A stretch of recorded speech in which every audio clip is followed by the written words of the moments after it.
అందరికీ నమస్కారం అండి. నా పేరు రవికుమార్. నేను విజయరామ్ గారి దగ్గర గత 10-11 ఏళ్ళ నుంచి పనిచేస్తున్నాను. అయితే నేను ఒక 5 నిమిషాలు మాట్లాడతాను. నాకు పెద్ద ఆయన దగ్గరికి రాకముందు నుంచి వాస్తవంగా ఈ వ్యవసాయం మీద కానీ ఆవుల మీద కానీ నాకు ఎలాంటి అవగాహన లేదు. పెద్ద ఆయన దగ్గరికి వచ్చినాక పొలంలో ఆవుల్ని అవి చూసి ఒక రెండేళ్ళ దాకా పనిచేశాను పెద్ద ఆయనతో. పనిచేస్తున్నప్పుడు వాస్తవంగా మాకు గేదెలు ఉండేవి. చిన్నప్పుడు కంప్లీట్గా మేము గేదె పాలు ఇంటింటికి పోయి పాలు పోసి దేవుడి దయవల్ల ఆ గేదెలతోనే మేము ఆ స్థాయికి వచ్చాము. వాస్తవంగా నాకు ఊహ తెలిసేటప్పటికి పూర్తిగా అసలు ఆవులు అనేటివి మా ఇంట్లో ఒక్క ఆవు ఉండింది, దాన్ని కూడా అందరినీ కొమ్ముతుందని అమ్మేసాము. అది అసలు ఆవులు అనేటివి పూర్తిగా అటాచ్మెంట్ అనేది పోయింది. తర్వాత పెద్ద ఆయనతో పరిచయం అయినాక నాకు ఆవుల గురించి అప్పుడప్పుడే అనుబంధం అనేది ఏర్పడింది. దేవుడి దయ వల్ల ఈరోజు మా దగ్గర ఒక 25 ఆవులు ఉన్నాయి. వెంకటగిరి మా ఊరు, సొంత ఊరు, తిరుపతి దగ్గర. అదృష్టవశాత్తు విజయరామ్ గారు 2021 ఉగాదికి తిరుమల తిరుపతి దేవస్థానంకి మనం ఏదైతే గో ఆధారిత ప్రసాదాలు నైవేద్యాలు అందించే కార్యక్రమంలో భాగంగా ఆవు నెయ్యిని కూడా స్వామివారి ప్రసాదాలకు సంబంధించి అందించే కార్యక్రమంలో భాగంగా వెంకటగిరి నుంచి పెద్ద ఆయన సంకల్పంతో మేము స్వామివారికి మా జన్మజన్మల అదృష్టం, ఇక మేము ఇప్పటి వరకు పొందిన గొప్ప అదృష్టం ఏదైనా ఉందంటే అది పెద్ద ఆయనతో ప్రయాణం, స్వామివారికి ప్రసాదాలు అందించామనే ఒక సంతృప్తి మాత్రం జీవితాంతం మిగిలిపోయింది. దాదాపు ఒక 3-3.5 సంవత్సరం వరకు వెంకటేశ్వర స్వామికి నేరుగా మన గోశాల నుంచే ప్రసాదాలను అందించడం జరిగింది. ఇటీవల నేను ఒక 20 రోజుల క్రితం దర్శనానికి వెళ్ళినప్పుడు కొండ మీద గోశాల, అది కూడా గత పాలక మండలి సభ్యులు శివకుమార్ గారు, విజయరామ్ గారి సంకల్పంతో గోశాలను ఏర్పాటు చేశారు. మొన్న కళ్ళమట్టి నీళ్ళు వచ్చినాయి. పెద్ద ఆయన నాకు గుర్తుంది. అక్కడ మొత్తం నవనీత సేవకి స్వామివారికి ఏదైతే ఉందో ప్రతిరోజు మన దేశవాళీ ఆవులు, గిర్రె ఆవులు, కొన్ని రాటి సాయివాళ్ళ ఆవులు పెట్టించారు. ఇవాళ దాదాపు ఒక 50-60 ఆవులు దాకా ఉన్నాయండి. ఆ ఆవులతో చక్కగా మన గ్రామీణ వాతావరణం ఎలా అయితే ఉంటుందో అలాగ చక్కగా పాలు పితికి తోడుపెట్టి పెరుగు పెట్టి మజ్జిగ చిలికి దాని మీద వెన్నని మట్టి కుండల్లో చక్కగా ఈ మన స్వామివారి శ్రీవారి సేవకులు ఉంటారు, మహిళలు, వాళ్ళందరూ మేళతాళాలతో స్వామివారికి తీసుకెళ్తున్నారు. అసలు ఆ అనుభూతి మాటల్లో చెప్పలేంది. అది చూస్తేనే అర్థమవుతుంది. నిజంగా ఒక గోవుకి నిజమైన ఆ జాతికి చెందిన ఒక పునరంకితం అంటే స్వామివారి సేవలో ఆ ఆవు నెయ్యి వెన్న అనేది సంప్రదాయ పద్ధతుల్లో రోజు చేరుకోవడం అంటే మాత్రం అది నిజంగా దేశవాళీ ఆవు యొక్క మహిమ. మనందరం హిందువులుగా ఉండి మనందరం గోసేవలో భాగమైనందుకు, విజయరామ్ గారితో పాటు మనం ఇన్ని సంవత్సరాలు నడిచినందుకు మనందరికీ దక్కిన గొప్ప గౌరవం అది. అట్లాగే ప్రతి ఊరిలో కూడా ఇందాక అన్నగారు రాము అన్నగారు చెప్పినట్టు ప్రతి ఒక్కరూ కూడా పొద్దున్న లేస్తే నేను ఆవు పాలు తాగాలి. మొన్న కూడా నేను పెద్ద ఆయన షాపుల్లో పనిచేస్తాను, బంజారాహిల్స్ గచ్చిబౌలిలో. చాలామంది కస్టమర్స్ బాగా చదువుకుంటారు, అందరూ పెద్ద వాళ్ళు బాగా చదువుకొని ఉన్నతమైన ఉద్యోగాల్లో ఉన్నతమైన స్థాయిలో ఉన్న వాళ్ళందరూ ఆవు పాలు వేడి అంటారు కదా, తాగచ్చా తాగకూడదు అంటారు.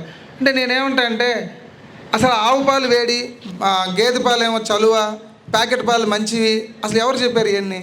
అసలు ఆవు పాలు వేడి అనే మాట ఎక్కడి నుంచి వచ్చింది? తాగండి, ఏమవుతుంది? వేడి అసలు ఎక్కడి నుంచి వస్తుంది వేడి? ఇప్పుడు మనం రోజు తిరిగే ఎండల కంటే వేడా, రోజు తిరిగే పొల్యూషన్స్ కంటే వేడా, లేకపోతే రోజు మనం వాడే ఈ మొబైల్స్, ఎలక్ట్రానిక్ గ్యాడ్జెట్స్, చుట్టూ ఉండే ఈ వైఫై టెక్నాలజీ, వీటన్నిటికంటే వేడిగా అంది ఆవు పాలు ఒకటే వేడి అయిపోతాయి. అంటే ఒక అపోహ, ఏదో ఒక అపోహతో మనం ఆగిపోవాలి. అది అలాంటి ఆలోచనలు పోవాలంటే ఎవరు చెప్పాలి వాళ్ళకి మంచిది? ఇవి మనం నలుగురు కూర్చొని స్టేజ్ల మీద కూర్చొని మాట్లాడితే వాళ్ళ దాకా ఎలా రీచ్ అవుతుంది? అవ్వదు. నలుగురు కూర్చున్నప్పుడు మనం సరదాగా మీరు పొద్దున ఏం ప్యాకెట్ పాలు తీసుకుంటారని అడగాలి. మేము ఏదో XYZ కంపెనీ పేర్లు చెప్తాడు, లేదండి మేము అసలు అవి తాగొద్దు, మేము రోజు పలానా దుకాణంలో కొంటాము, లేదంటే పలానా ఆయన మాకు ఇంటికి తీసుకొచ్చి పాలు పోస్తాడు, ఇలా మొదలు పెట్టాలి మనం మాటలు. సరదాగా మనం ఎప్పుడు ఏం మాట్లాడుకుంటుంటామంటే అస్సలు సంబంధం లేని మాటలు, అసలు ఉపయోగం లేని మాటలు, అసలు మనకి ఎందుకు పనికిరాని మాటలు మాట్లాడుకుంటూ ఉంటాం. జీవితంలో ఎప్పుడు కూడా ఎవరైనా సరే ప్రాక్టికల్గా మన నిద్ర మంచం లేస్తే పడుకునే వరకే మనం ఆరోగ్యంగా ఉండడానికి మనకు పనికొచ్చే మాటలు ఏమున్నాయి, మనం చేయగలిగినట్టు. ఇప్పుడు పెద్ద ఆయన చెప్పినట్టు కానీ ఇక్కడ 10 మంది చెప్పినట్టు ఆవుని జాతీయ జంతువుగా ప్రకటించడానికి, ఇలాంటి స్లాటర్ హౌసెస్కి వెళ్లకుండా ఉండడానికి, ఈ వేరే మతస్థులు ఆవుని మీరు ఇస్తేనే కదా మేము తీసుకుంటున్నాం, మీరు ఇకపోతే మాకు ఎట్లా వస్తుంది, ఇలాంటి మాటలన్నింటినీ ఆపాలంటే ఖచ్చితంగా మనం నిద్ర మంచం లేస్తే సంకల్పంలాగా పెట్టుకునే సమయం ఎవరికి లేదు. Be very practical. ఎవరికి ఇక్కడ ఒక విషయాన్ని ఒక సబ్జెక్ట్ని సంకల్పంగా పెట్టుకొని ఎవ్వరూ పనిచేయరు. కానీ మన జీవితంలో ఇప్పుడు మన తల్లిదండ్రులు ఎలా ఒక భాగమో, మన పిల్లలు ఎలా ఒక భాగమో, మన ఉద్యోగం అనేది మనకు ఒక జీవితంలో ఎలా భాగం, అలాగే మన సంస్కృతి, మన సంప్రదాయాలు, సంప్రదాయాల్లో భాగమే మన ఆవు అయినా, మనం పూజించే దేవుడైనా, మనం కట్టుకునే బట్ట అయినా, ఏదైనా సరే ఈ రెండిట్లోనే ఉంటుందండి ఈ ప్రపంచం. మన సంస్కృతి, మన సంప్రదాయం. మన ఇంట్లో మన పిల్లలు, ఆడపిల్లలు ఎలా పెరుగుతున్నారు, ఎలాంటి బట్టలు వేసుకుంటున్నారు, మనం కనీసం బొట్టు పెట్టుకొని బయటికి వెళ్తున్నారా లేదా, మన ఇంట్లో ఉన్న ఆడవాళ్ళు కనీసం జడలు వేసుకుంటున్నారా లేదా, అట్లా ప్రతి విషయం సంస్కృతి సంప్రదాయాలను ఆధారపడి ఉంటుంది. అది ఆవైనా, మనం బొట్టు పెట్టుకోవడం కానీ, మనం వేసుకునే బట్టలు కానీ, మనం మాట్లాడే మాటలైనా, మనం తినే భోజనమైనా, ఏదైనా సబ్జెక్ట్ రెండే, సంస్కృతి సంప్రదాయం. అదేవిధంగా ఆవు మన సంస్కృతి, మన సంప్రదాయం.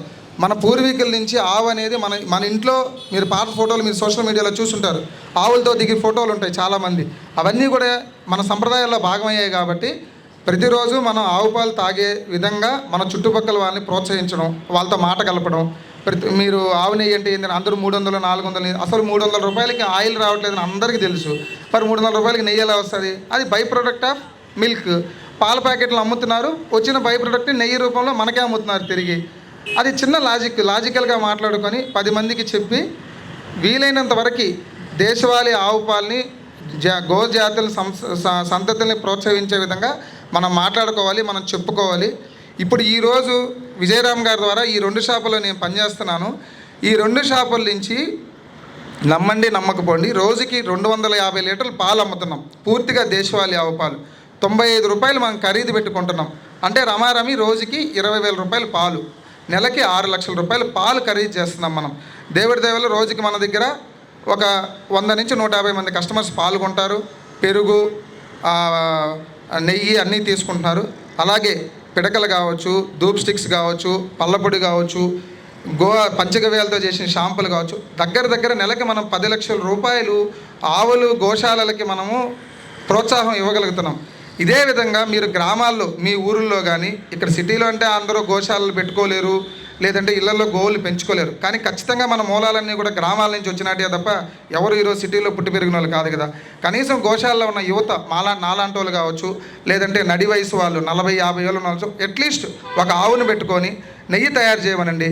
నెయ్యి ఈరోజు ఆవు నెయ్యి తింటే మంచిదనే ఉపయోగాలు గూగుల్ ఫోన్ పట్టుకున్న ప్రతోడికి తెలుసు. వాళ్ళనే చదువుకోమనండి.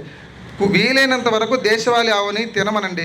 గ్రామాల్లో ఆవులు పెంచుకునే వాళ్ళని సపోర్ట్ చేయడానికి వాళ్ళ దగ్గర నెయ్యి కొంటామని బైబ్యాక్ గ్యారెంటీతో మీ నెయ్యి నేను 2,500 రూపాయలకి నేను ఖరీదు చేస్తాను, మీరు ఒక ఆవును పెంచుకోండి, మేము కొంటామని గ్రామాల్లో ఉన్న చదువుకున్న వాళ్ళని, ఈ యువకుల్ని లింక్ చేస్తే కనీసం మన బాధ్యతగా గ్రామాల్లో అట్లీస్ట్ ఒక 10% మందైనా ఆవులు పెంచుకోవడానికి స్కోప్ ఉంటుంది.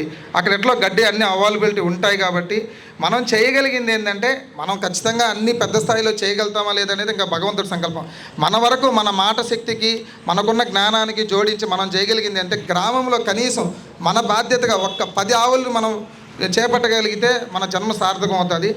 నాకు ఈ అవకాశం ఇచ్చిన అందరికీ ధన్యవాదాలు.